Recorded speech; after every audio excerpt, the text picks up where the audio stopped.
Hello again.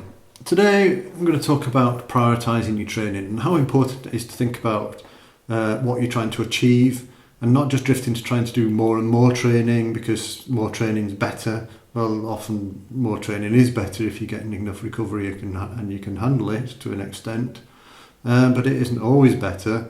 And for those of us who've got limited time or limited energy, maybe we're getting a bit older or you're just starting out, then it's important to prioritise harder work and easier work, or even harder work and no work can sometimes be effective, or just easier work and no work. It's amazing how far you can get by just doing a small amount of training and just keeping it consistent and building up on that.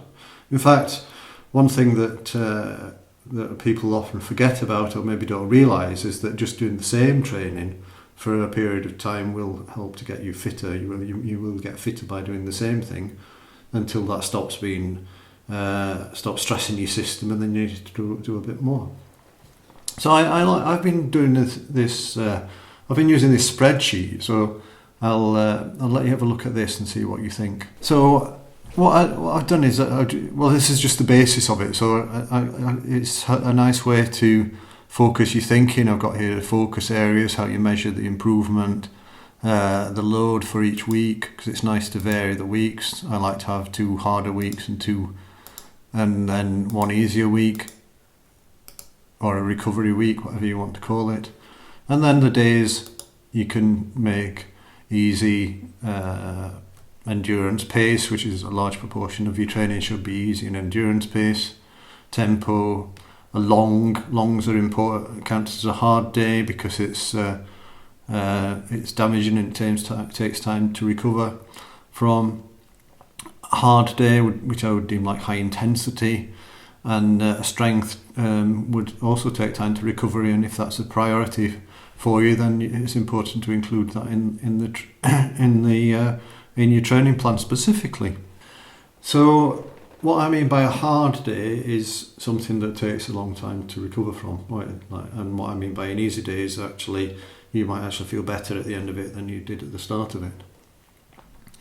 So what I do then is I put in the most important sessions and also think about when I've got the most available time.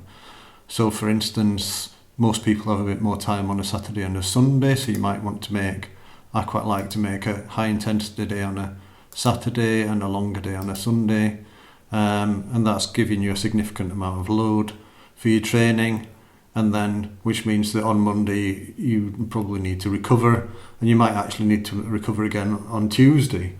So that might be, sometimes I do make a short endurance ride, an easier rest day on a Monday. I often have a rest day on a Monday, an easy ride on a Tuesday, and then you might be ready to do something a bit harder on the Wednesday.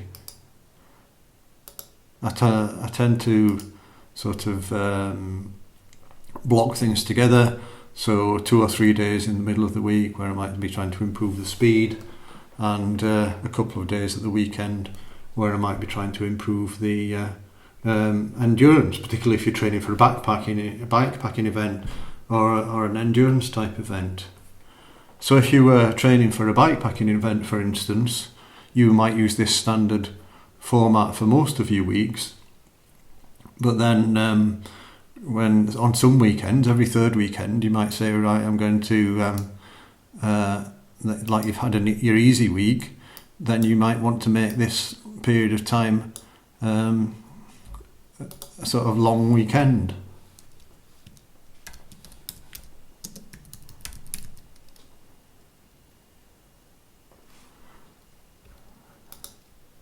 And then, I don't know, you can colour it in if you like. I quite like to colour things in. It makes it seem, it shows things up nicely.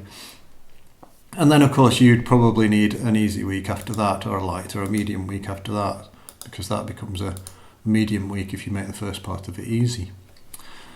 So that's really all I'm trying to say, is that just make sort of highs and lows in your training so that you build towards the important things you need to achieve your goals. If you're training for a bikepacking event, think about what you need to achieve. I mean, the minimum might want to achieve is to finish, so you need to be sure you can finish, which means you need to be able to ride a certain distance in a certain period of time. If you're training to do a sportif, then same again, your minimum standard might be to finish. If it's 100 kilometres, for instance, and then if you know you can ride 100 kilometres, you're thinking, well, I might want to do it a little bit faster. Or if you've done it the previous year, you want to do it faster. So you'd maintain your endurance base by continuing to ride your long rides, but include some harder work to, some harder, faster rides, which might be tempo rides or threshold or interval training. And we've done videos on that type of thing. And in fact, I'm planning another video on interval training, along a similar theme, that you don't want to be doing too much. You really want to think about what you're trying to achieve. And if you're doing intervals, they need to be high intensity. There's no point doing intervals there's no point doing 5-minute efforts at your tempo pace below your FTP, because you're not really going to be stimulating anything. And if you're so tired that you can only do intervals around your FTP, then you're pretty much wasting your time. You're better having a few days off and then doing a harder session and then recovering from that. So that's it. I hope you like the video. Please give a like and a subscribe if you do, and I'll see you in the next one. Bye.